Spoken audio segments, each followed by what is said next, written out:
مولاي صل وسلم دائما أبدا على حبيبك خير الخلق كلهم. مولاي صل وسلم دائما أبدا على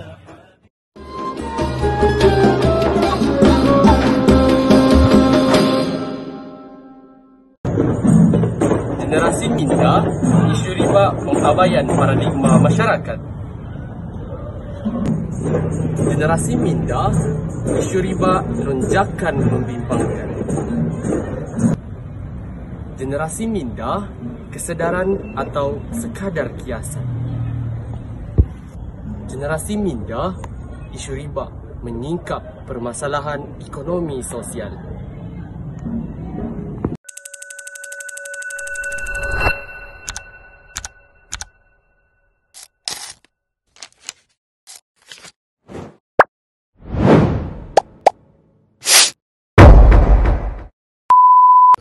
Assalamualaikum warahmatullahi wabarakatuh, Saudara Ali. Waalaikumsalam warahmatullahi wabarakatuh. Jadi saya hari ini sekadar ingin bertanyakan pendapat. Pada pendapat saudara, apakah faktor-faktor yang mempengaruhi gejala riba ini dalam komuniti masyarakat? Baiklah, pada pendapat saya, faktor yang mempengaruhi riba dalam kalangan masyarakat adalah kurangnya pendedahan secara umum kepada masyarakat tentang pengharaman riba. Saya rasa itu saja pendapat saya. Baiklah, terima kasih Saudara Ali.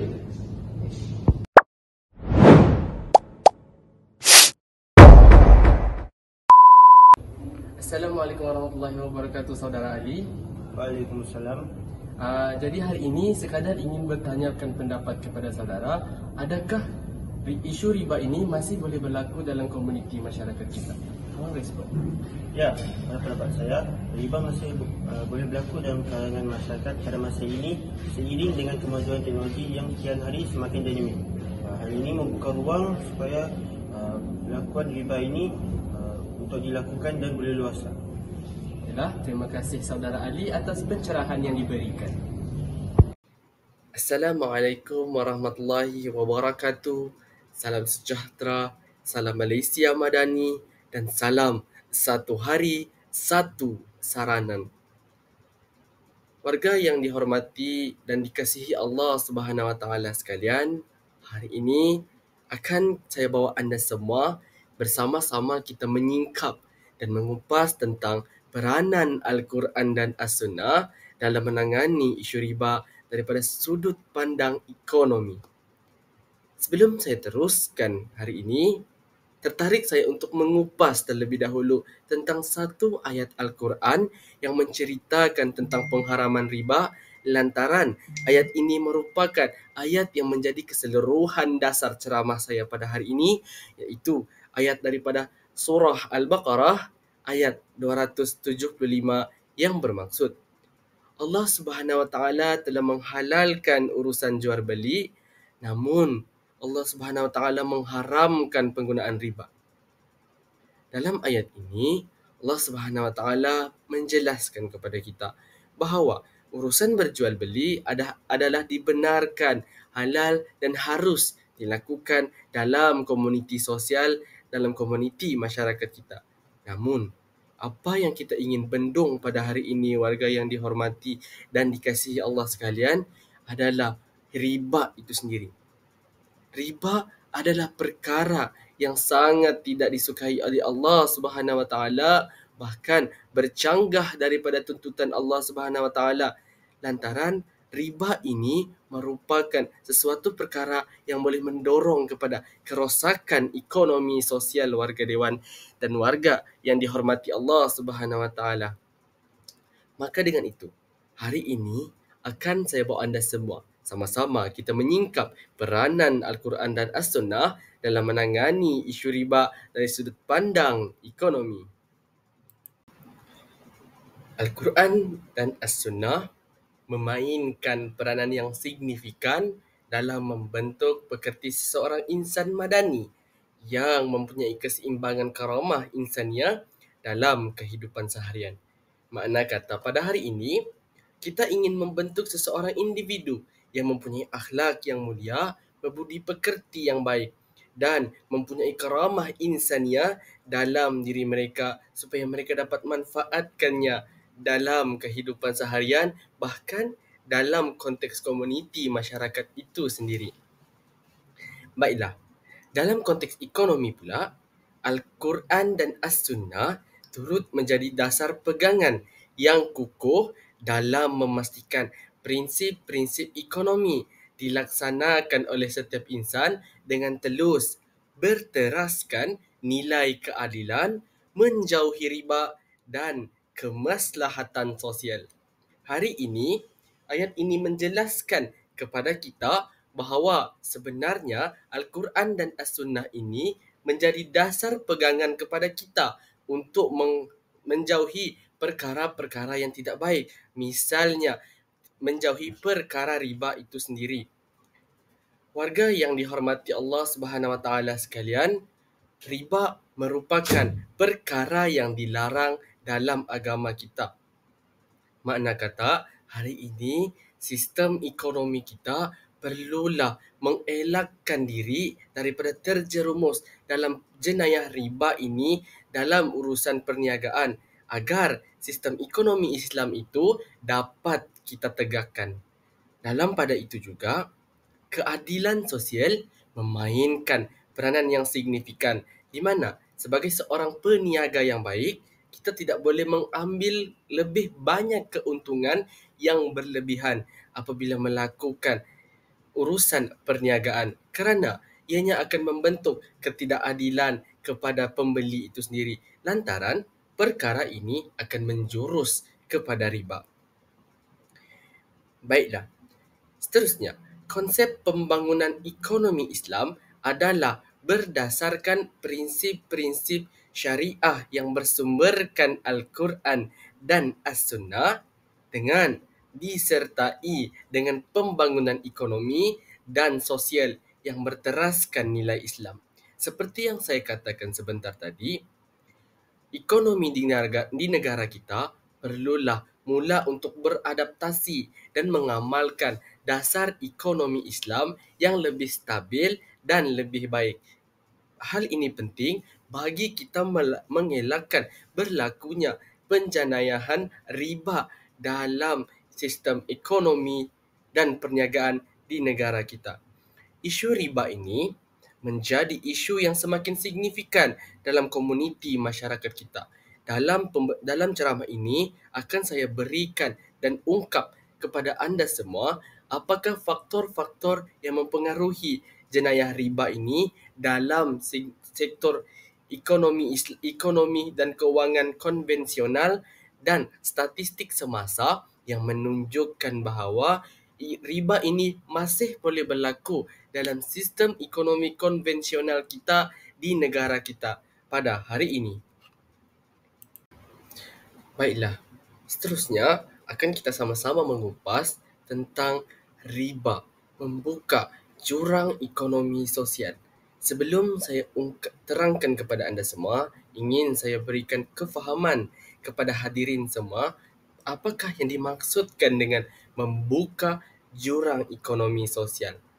Riba ini secara signifikannya hadir dalam sistem perniagaan ataupun sistem kewangan di negara kita.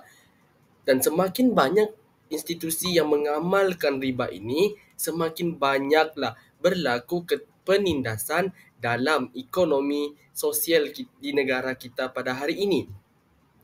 Iaitu berlakunya ketidakadilan sosial di mana seorang peniaga mengambil untung secara berlebihan dan mengenakan bayaran yang berlebihan terhadap pembeli, di mana perkara ini mencetuskan ketidakadilan dan adalah dilarang sama sekali dalam institusi perniagaan dan sistem kewangan di negara kita. Kerana itulah riba ini sebenarnya membuka jurang kepada ekonomi sosial.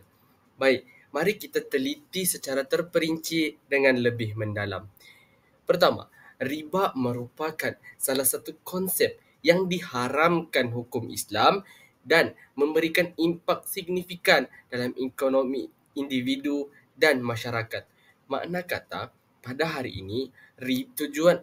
ini riba itu sewajarnya diharamkan kerana riba ini memberikan impak yang sangat mendalam terhadap sektor ekonomi individu bahkan ekonomi masyarakat. Seperti contoh, seseorang individu yang mengamalkan riba, mereka mengambil untung berlebihan. Lantas, perkara ini mendorong kepada ketidakadilan dalam urusan berjual beli. Manakala dalam konteks masyarakat, apabila seseorang masyarakat itu ataupun seseorang individu dalam kelompok masyarakat itu melakukan pinjaman wang, maka peminjam meminta untuk orang yang meminta peminjam untuk membayar harga 2 kali lipat daripada apa yang mereka pinjam. Perkara ini adalah dipanggil bunga dalam sistem kewangan, di mana perkara ini terang-terang merupakan unsur riba dalam sistem kewangan konvensional kita. Dan perkara ini seharusnya dibanteras dengan kadar segera bagi mengelakkan dan mengurangkan jurang ekonomi sosial dan bagi mengetepikan ketidakadilan dalam kalangan masyarakat kita, warga yang dirahmati Allah sekalian. Hal ini berlaku akibat ketidakadilan dalam urusan transaksi keuangan dalam konteks ekonomi. Makna kata pada hari ini, para peniaga yang mengamalkan riba bersifat tidak adil dalam sistem kewangan kerana mereka mengambil untung secara berlebihan. Saya rangkumkan dalam satu aspek yang mudah, iaitu mereka menjual dan mengambil untung berlebihan, bermakna mereka mengambil riba. Baiklah, sistem ekonomi yang mengamalkan riba ini berupaya mengakibatkan peningkatan kadar kemiskinan yang meluas serta kegagalan dalam sistem perniagaan dan tekanan sosioekonomi bagi golongan yang tidak berkemampuan. Dalam aspek ini menjelaskan bahawa semakin tinggi riba dilaksanakan di negara kita, maka faktor kemiskinan akan tercetus dan peningkatan statistik kemiskinan itu semakin meningkat. Dalam pada itu juga, perkara ini iaitu aspek riba ini turut memberi tekanan kepada sosioekonomi, di mana apabila barang yang dijual itu dengan harga yang berlebihan dengan tujuan mengambil untung berlebihan itu menyebabkan pembeli susah untuk membeli. Misalnya membeli barang keperluan yang telah diletakkan riba dalamnya. Perkara ini akan menyebabkan jurang ketidakadilan dan sosioekonomi bagi golongan yang tidak berkemampuan. Ayat firman Allah Subhanahu Wa Taala dalam surah Ali Imran ayat 130 yang bermaksud, wahai orang-orang yang beriman, janganlah kamu memakan riba dengan berlipat kali ganda dan bertakwalah kepada Allah Subhanahu Wa Taala supaya kamu beruntung. Dalam ayat ini menjelaskan kepada kita bahawa dalam kita mengambil keuntungan perniagaan, kita tidak boleh mengambil keuntungan secara berlebihan.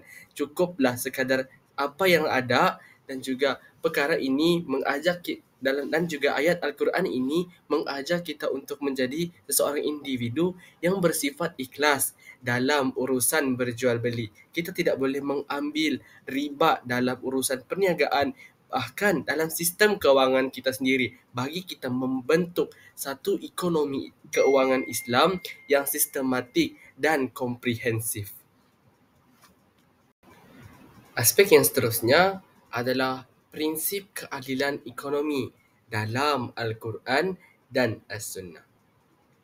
Al-Quran dan As-Sunnah telah pun menegaskan bahawa Islam sentiasa menegakkan keadilan dalam semua urusan, termasuklah ekonomi yang merangkumi larangan terhadap perlakuan riba yang merupakan satu bentuk penindasan ekonomi yang teruk. Dalam aspek ini menjelaskan bahawa kepada kita, keadilan adalah aspek yang paling penting yang perlu kita utamakan dalam kehidupan seharian kita, termasuklah dalam konteks perniagaan, urusan jual beli dan konteks kewangan itu sendiri. Hadirin hadirat warga yang dirahmati Allah Subhanahu wa taala sekalian, Al-Quran dan As-Sunnah merupakan dasar kepada kita, yang merupakan dasar pegangan kepada kita supaya kita mengamalkan prinsip keadilan ekonomi ini agar jenayah riba ini dapat kita atasi secara komprehensif dan proaktif. Dalam aspek ini juga menegaskan bahawa keadilan ekonomi ini merupakan salah satu prinsip, iaitu sesuatu yang kita perlu fahami, kita perlu pegang dan kita perlu laksanakan, di mana keadilan adalah perkara yang kita perlu laksanakan dalam pelbagai sektor keuangan, urusan jual beli dan juga sektor perniagaan di negara kita. Perkara ini lantaran mendorong kepada pembangunan dasar ekonomi Islam dalam negara kita. Lantaran perkara ini juga turut mendorong kepada penjauhan jenayah riba dalam sistem kewangan masyarakat kita pada hari ini. Baiklah, prinsip asas dalam ekonomi Islam adalah larangan riba dan penekanan kepada keadilan. Seperti yang telah saya terangkan sebentar tadi, dalam prinsip ini teras utamanya adalah larangan riba dan amalkan keadilan. Di mana dalam prinsip ini kita belajar bahawa jauhilah riba. Riba ini merupakan perkara yang tidak baik, bahkan dilarang sama sekali oleh Allah Subhanahu Wa Taala. Dan dalam pada itu kita perlu tegakkan keadilan dalam apa juga aspek. Namun dalam konteks ini, keadilan yang kita perlu tegakkan adalah keadilan dalam urusan jual beli, urusan perniagaan dan urusan sistem keuangan di negara kita supaya dapat mendorong kepada pembangunan dasar ekonomi Islam yang lebih inklusif dan komprehensif. Ekonomi Islam ini menekankan bahawa setiap umat Islam harus menjalankan urus niaga dengan telus dan menepati syariah. Makna kata pada hari ini tidak ada sebarang penipuan dalam urusan jual beli. Makna kata itu mendorong kepada keadilan dalam sistem keuangan kita. Firman Allah Subhanahu Wa Taala dalam surah Al-Isra ayat 35 yang bermaksud, dan sempurnakanlah sukatan apabila kamu menyukat, dan timbanglah dengan timbangan yang adil. Yang demikian itu baik kesannya bagi kamu di dunia dan sebaik-baik kesudahan yang mendatangkan pahala di akhirat kelak. Manis ayat ini. Ayat ini menjelaskan kepada kita bahawa kita perlulah mengamalkan keadilan dalam urusan perniagaan. Dalam ayat ini juga telah menerangkan kepada kita, apabila kita melakukan sukatan, lakukanlah sukatan dengan betul. Makna kata pada hari ini, bertindak adillah dengan pembeli, antara peniaga dan pembeli itu sendiri. Kerana apabila kita berlaku adil, Allah Subhanahu Wa Taala akan merahmati hidup kita. Dan timbanglah dengan timbangan yang adil. Bermakna masih lagi dalam konteks keadilan di mana Allah Subhanahu Wa Taala melarang sekeras-kerasnya riba dalam urusan perniagaan kita. Makna kata pada hari ini, dalam kita mengejar pembangunan ekonomi, kita perlu juga membentuk satu dasar ekonomi Islam yang lebih inklusif supaya dalam negara kita, isu riba ini dapat diatasi dengan mudah dan dihindari oleh semua lapisan masyarakat agar keharmonian negara dapat kita bentuk daripada dasar sistem ekonomi sosial itu sendiri. Hadirin hadirat warga yang dikasihi Allah Subhanahu Wa Taala sekalian. Hadirin hadirat warga yang dikasihi Allah Subhanahu Wa Taala sekalian. Hari ini tidak dapat kita nafikan bahawa isu riba ini sedang berlaku dalam sistem kewangan konvensional. Maka dalam ceramah ini akan saya kupas tentang isu semasa riba dalam sistem keuangan konvensional di negara kita. Baiklah, terdapat satu gambaran sirah Nabi. Pada ketika dahulu, aktiviti perniagaan yang dijalankan oleh para pedagang Arab jahiliyah dahulu adalah berasaskan riba dan penindasan. Sikap para peniaga ni pula mementingkan keuntungan semata-mata. Kegiatan merompak, merampas barangan daripada kafilah di padang pasir juga merupakan puncak mata pencarian masyarakat Arab jahiliah pada ketika dahulu. Merompak ini dikatakan sebagai kewajipan yang seharusnya dilakukan oleh setiap individu terhadap golongan miskin yang merupakan amalan biasa yang dilakukan oleh orang yang beradab. Makna kata pada ketika itu, masyarakat Arab jahiliah mengamalkan penindasan kepada orang-orang miskin lantaran mereka berlaku ketidakadilan. Mereka merampas harta orang lain, mereka merompak, mencuri dan sebagainya. Perkara ini merupakan perkara yang dilarang oleh Allah Subhanahu Wa Taala. Firman Allah Subhanahu Wa Taala, Allah telah menghalalkan jual beli iaitu berniaga dan mengharamkan riba. Makna kata Allah ayat surah Al-Baqarah ayat 275 ini yang merupakan ayat dasar kepada keseluruhan ceramah ini menjelaskan kepada kita bahawa tindakan mengambil riba, merampas dan juga ketidakadilan dalam ekonomi ini seharusnya kita elakkan. Jangan kita contohi masyarakat Arab jahiliah dahulu yang berlaku tidak adil dan menindas masyarakat miskin itu sendiri. Dalam konteks ekonomi sekarang pula, riba seringkali wujud dalam institusi kewangan konvensional yang melibatkan aktiviti pinjaman. Seperti yang saya katakan sebentar tadi, iaitu antara aktiviti pinjaman yang merupakan aktiviti yang berupaya mempunyai riba dalam aktiviti tersebut. Institusi kewangan konvensional yang melibatkan aktiviti urus niaga dan juga riba ini boleh berlaku sama ada daripada modal pinjaman ataupun transaksi barang perniagaan iaitu barangan ribawi. Di mana apabila seseorang individu itu meminjam kepada peminjam, peminjam mahukan individu yang meminjam duit tersebut untuk membayar 2% lebihan apa yang mereka pinjam. Makna kata 2% itu adalah riba dalam sistem aktiviti peminjaman kewangan, hadirin dan hadirat sekalian. Kerana perkara ini semakin hari semakin berleluasa dan diamalkan oleh kebanyakan institusi peminjaman di negara kita. Makna kata pada hari ini, isu riba semakin dianggap enteng dan mula dinormalisasikan. Maka dengan itu, isu riba ini seharusnya perlu diatasi dengan kadar yang segera. Antara situasi yang melibatkan riba dalam sistem kewangan di negara kita merangkumi faedah dan caj tambahan dalam pinjaman bank ataupun pinjaman keuangan. Seperti yang saya katakan sebentar tadi, apabila contohnya seperti saya meminjam RM sebanyak RM100 kepada peminjam dan orang yang meminjamkan duit tersebut meminta saya untuk membayar 150. RM50 itu adalah contoh riba dalam sistem keuangan. Baik, kita lihat apakah antara situasi-situasi yang melibatkan riba dalam sistem keuangan. Pertama adalah pinjaman rumah. Kedua, kereta ataupun hal-hal peribadi. Misalnya pembelian telefon pintar dan komputer riba serta perkara-perkara lain.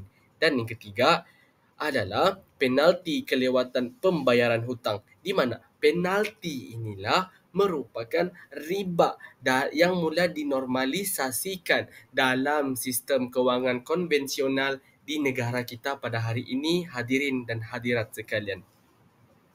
Baiklah, berdasarkan rajah tersebut, jelaslah menunjukkan bahawa riba dalam sistem keuangan konvensional masih berupaya untuk berlaku. Firman Allah Subhanahu Wa Taala, "Wahai orang-orang yang beriman, bertakwalah kamu kepada Allah Subhanahu Wa Taala dan tinggalkanlah, jangan menuntut lagi saki baki riba yang masih ada pada orang yang berhutang itu. jika benar kamu orang-orang yang beriman. Surah Al-Baqarah ayat 278. Ayat ini menerangkan kepada kita bahawa janganlah kita mengambil riba dan menuntut saki baki riba yang ada daripada orang yang kita pinjamkan. Mana kata pada hari ini, riba adalah sama sekali dilarang dalam sistem keuangan kita. Berulang-ulang kali dalam berpuluh-puluh ayat Allah Subhanahu Wa Taala telah terangkan dan jelaskan kepada kita bahawa Allah Subhanahu Wa Taala itu melarang keras perbuatan riba dalam apa jua aspek, termasuklah dalam konteks ekonomi sosial, iaitu sosioekonomi itu sendiri. Maka selaraslah dengan dasar kita pada hari ini ingin membentuk satu dasar ekonomi sosial yang menghalang perkara riba ini dan ketidakadilan dalam sistem perniagaan ini dilakukan supaya kita dapat membentuk satu sistem ekonomi yang bersih dan selamat berteraskan sistem ekonomi Islam itu sendiri. Hadirin dan hadirat warga yang dikasihi Allah Subhanahu Wa Taala sekalian. Hadirin hadirat warga yang dihormati dan dikasihi Allah Subhanahu Wa Taala sekalian. Aspek yang seterusnya yang akan kita lihat adalah aspek kita akan analisis riba dalam sistem keuangan konvensional di negara kita. Hadirin dan hadirat sekalian. Baiklah.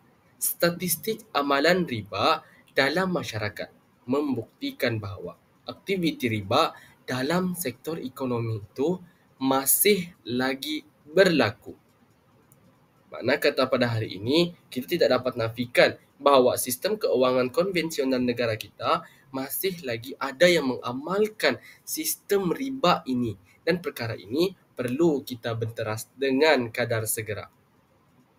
Misalnya, pada tahun 2021, terdapat kira-kira 9.92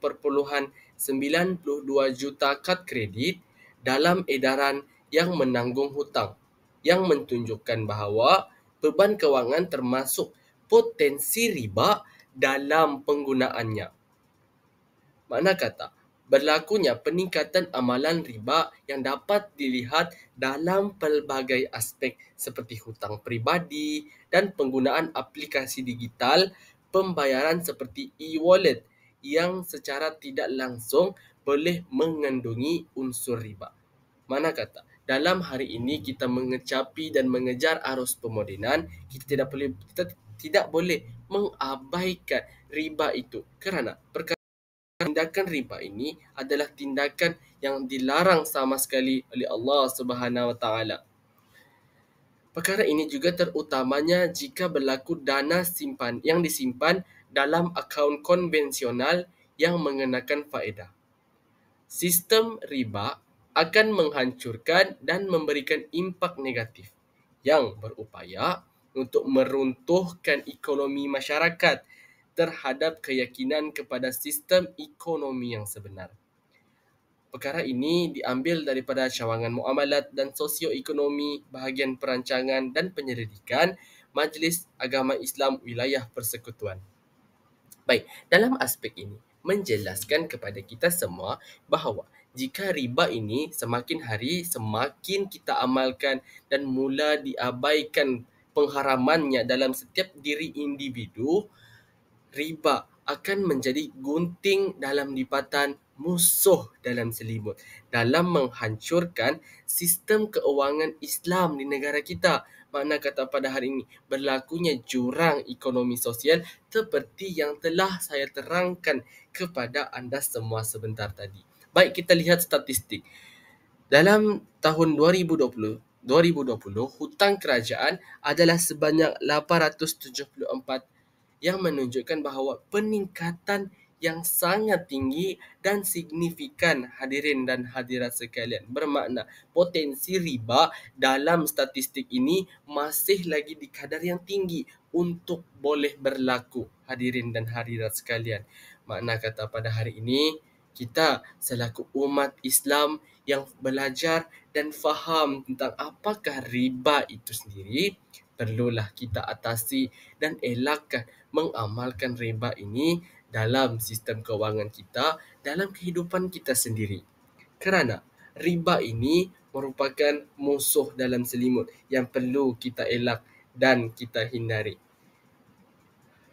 Hal ini bertepatan dengan inisiatif kita semua untuk membentuk satu dasar ekonomi sosial yang lebih inklusif, hadirin dan hadirat sekalian, supaya pada hari nanti kita dapat membentuk satu komuniti masyarakat yang sentiasa mengamalkan ekonomi Islam dalam urusan jual beli, perniagaan dan sistem keuangan bagi kita menstabilkan ekonomi di negara kita supaya menjadi lebih mampan. Dalam pada masa yang sama, berteraskan kepada pegangan Al-Quran dan As-Sunnah itu sendiri.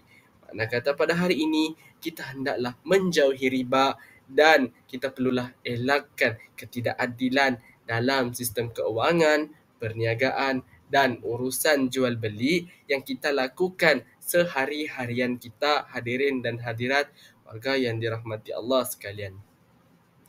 Secara keseluruhannya, dalam aspek ini, kita analisis bahawa riba dalam sistem kewangan konvensional itu masih berupaya untuk berlaku. Maka dengan itu, kita cuba untuk sedaya upaya elakkan terlibat dalam riba dalam konteks sistem keuangan konvensional di negara kita, hadirin dan hadirat yang dikasihi Allah Subhanahu Wa Taala sekalian.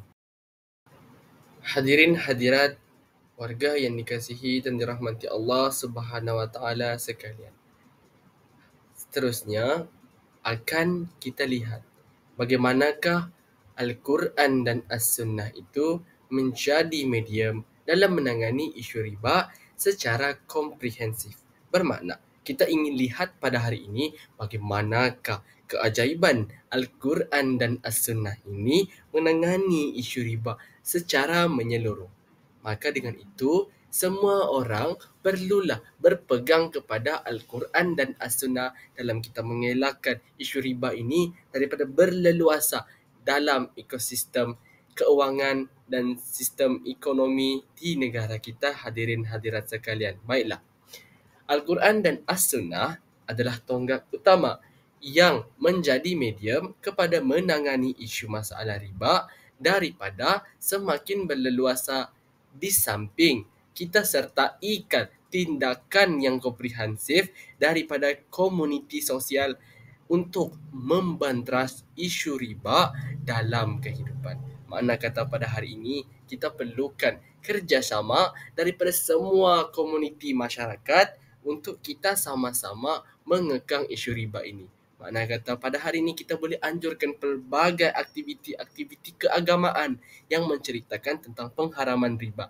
Bahkan kita juga boleh mengadakan kempen katakan tidak kepada riba dalam sistem keuangan, di mana kempen ini akan mendorong semua masyarakat untuk melakukan satu stigma di mana riba ini adalah haram di sisi agama, bahkan di sisi sistem keuangan di negara kita sendiri, hadirin dan hadirat sekalian. Baiklah, Rasulullah sallallahu alaihi wasallam ada menjelaskan bahawa perlakuan riba ini adalah dilarang keras dalam agama Islam kerana banyak membawa impak negatif kepada individu.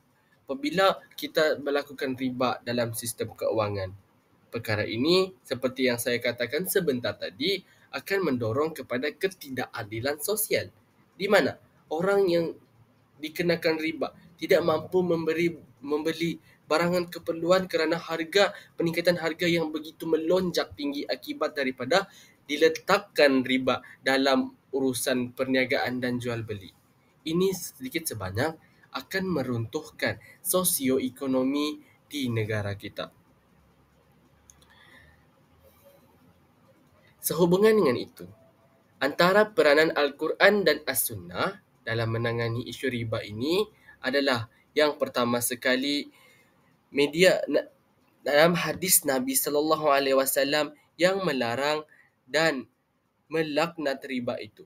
Rasulullah sallallahu alaihi wasallam bersabda, Rasulullah melaknat penerima riba dan pembayar riba dan orang yang mencatatnya, dan kedua-dua saksi dan baginda berkata kepada mereka, itu semua adalah perkara yang tidak baik.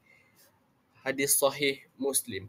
Hadis ini menjelaskan kepada kita semua bahawa betapa Rasulullah sallallahu alaihi wasallam ini mengharamkan riba itu sendiri dalam ekonomi dan dalam pelbagai sektor ekonomi di dalam masyarakat pada ketika itu. Makna kata, kita perlulah ikuti saranan Rasulullah, kita ambil iktibar daripada hadis yang telah Rasulullah sallallahu alaihi wasallam berikan, di makna hadis ini menjelaskan kepada kita, jauhilah riba. Tidak ada sebarang manfaat sekalipun kita mengamalkan riba ini dalam kehidupan seharian kita, hadirin dan hadirat sekalian. Baiklah, kedua, iaitu penekanan akidah dan kesedaran akhirat dalam Al-Quran.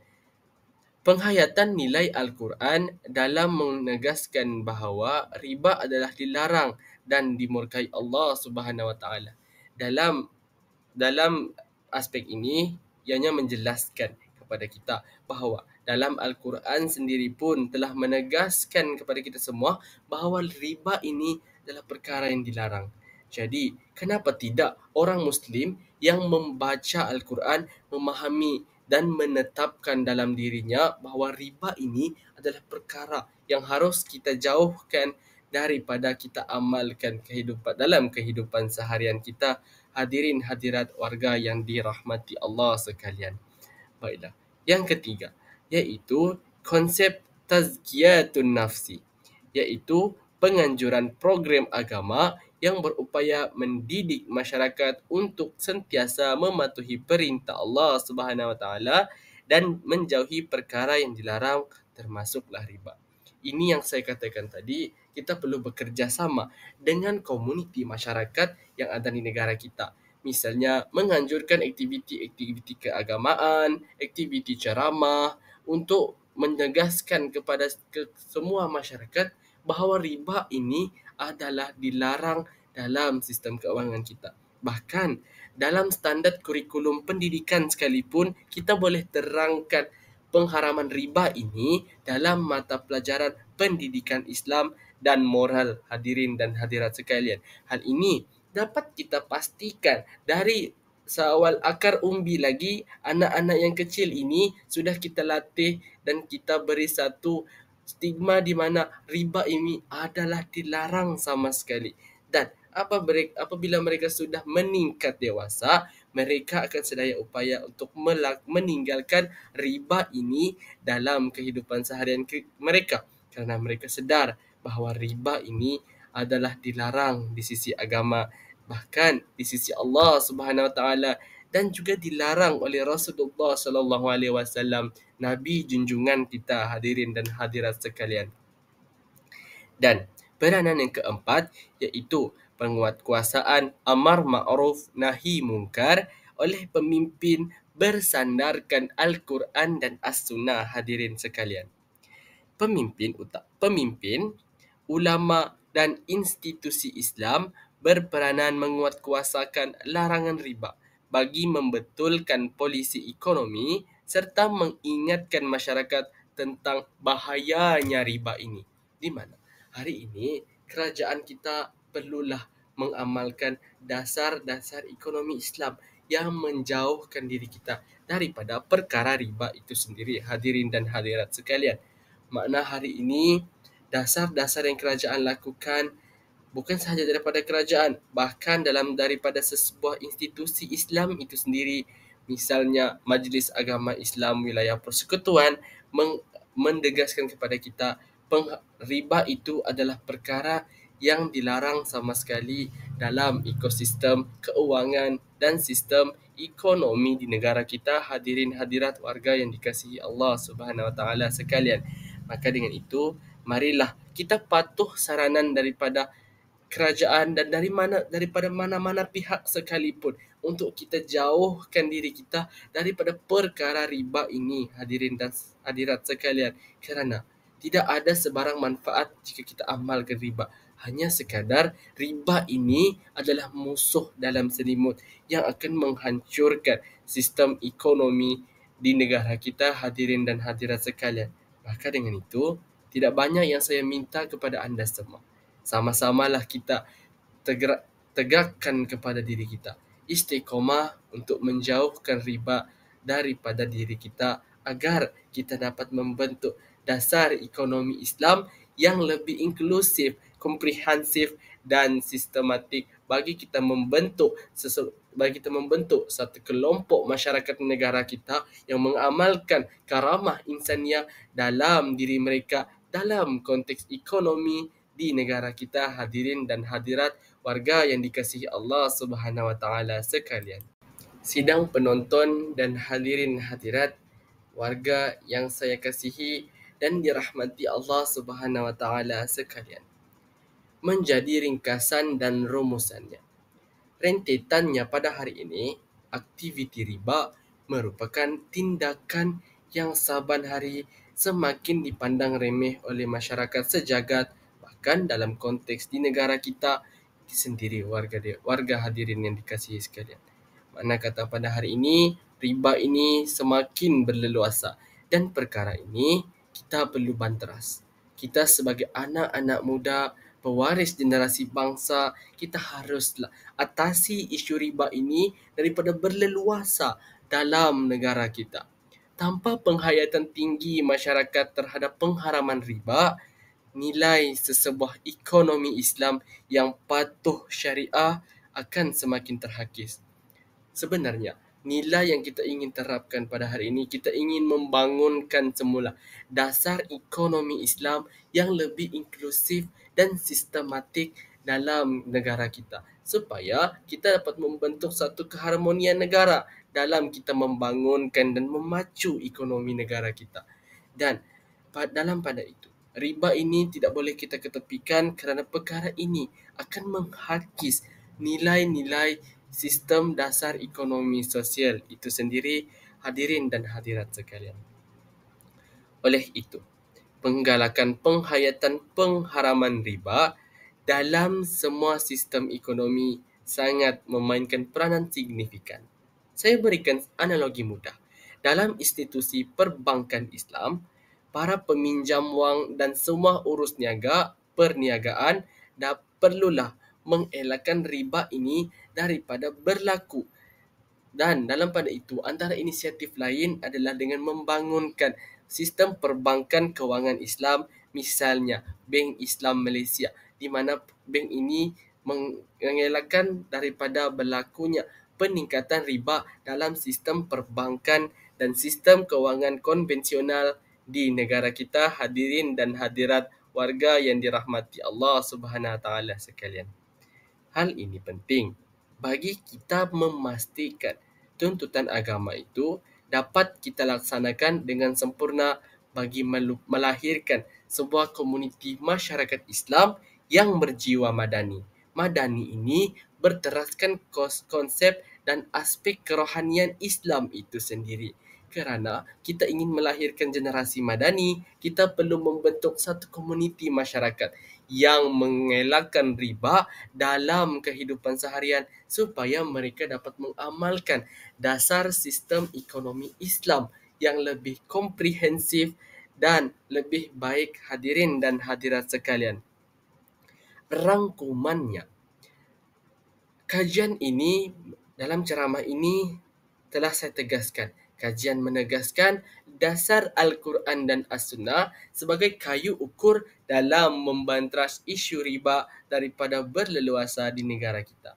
Mana kata pada hari ini, kewujudan Al-Quran dan As-Sunnah itu adalah satu rahmat kepada kita untuk kita bersama-sama belajar dan menangani isu riba ini daripada berlaku secara berleluasa di negara kita. Melalui penerapan, kita amalkan pembacaan Al-Quran dan As-Sunnah dan kita faham dan memahami ayat demi ayat yang menjelaskan tentang pengharaman riba.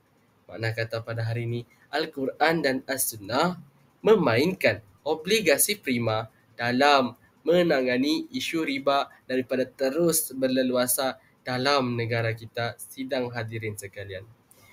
Sampai di sini sahaja sesi ceramah kita pada hari ini. Semoga apa yang saya sampaikan memberi manfaat kepada sidang hadirin penonton sekalian. Semoga sama-sama kita terapkan dalam diri kita untuk jauhi riba, tinggalkan ketidakadilan dan amalkan sistem dasar sistem ekonomi Islam yang lebih inklusif dan komprehensif bagi kita memacu pembangunan ekonomi negara yang lebih mampan dalam menepani arus pemodenan karamah insaniah dan pembentukan generasi madani. Sekian, wabillahi taufik wal hidayah.